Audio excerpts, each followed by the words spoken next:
Bonjour à tous et bienvenue dans ce 20e numéro du MAG d'Easy Bourse. Toujours beaucoup de volatilité cette semaine sur le CAC. On a touché un plus bas sous les 3700 points. Beaucoup d'hésitation même si l'indice parisien reste dans un canal haussier. Un marché technique avec des mouvements déconnectés des fondamentaux économiques.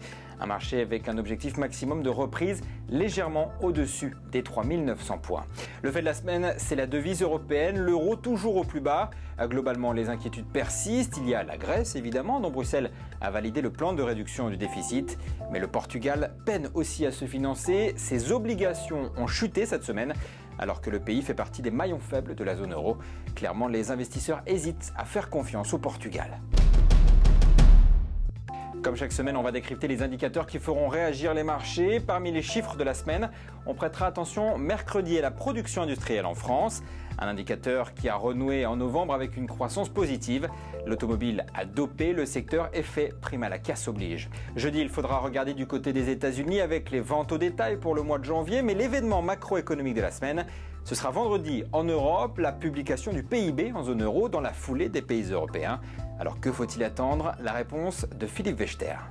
A priori, des choses plutôt positives compte tenu des enquêtes qu'on a pu avoir sur la fin de l'année 2009 qui montrent une activité plutôt robuste au sein de la zone euro. Alors, plusieurs éléments à prendre en compte. La comparaison avec les États-Unis est un petit peu compliquée puisque les Américains sortent des chiffres en taux annualisé, pas les Européens. Donc, il faudra multiplier les chiffres européens par 4 pour avoir des éléments de comparaison. On va se comparer aux 5,7% américains. Le deuxième point extrêmement important, c'est de voir le détail de ces chiffres. Alors, on n'a pas de détails sur la zone euro. On n'a pas de détails sur l'Allemagne. Il faudra, de ce point de vue-là, regarder les comptes français, regarder qui fait quoi dans ces évolutions françaises, et notamment, quelle est la part de la reconstitution de stock. On a vu aux États-Unis que c'était une part extrêmement importante, et ça va être le point d'interrogation sur le quatrième trimestre. Quelle sera la part de ces reconstitutions de stock en zone euro? Le détail français donnera des éléments. Et le troisième point est que plus le chiffre est élevé, plus le point de départ pour 2010 est important,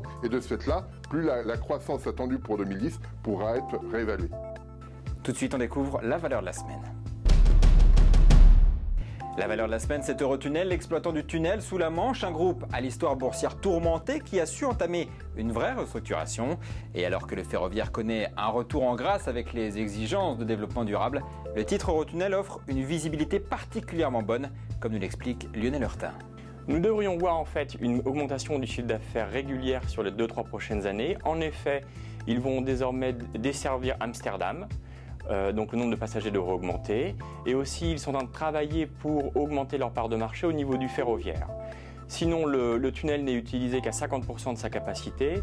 Les coûts fixes sont une part importante au niveau des coûts, c'est 80%, et donc toute augmentation du chiffre d'affaires en fait devrait améliorer de façon très importante le résultat net de la société. Nous avons un objectif de cours de 10 €. Aujourd'hui, la société se traite à peu près à 7 € par action. Et d'autre part, la concession donne une visibilité exceptionnelle parce qu'en fait, elle va jusqu'en 2086. Le max est fini pour cette semaine. Rendez-vous la semaine prochaine pour un nouveau décryptage des enjeux du marché. Et bien sûr, d'ici là, toute l'info boursière est en continu sur easybourse.com. À très vite.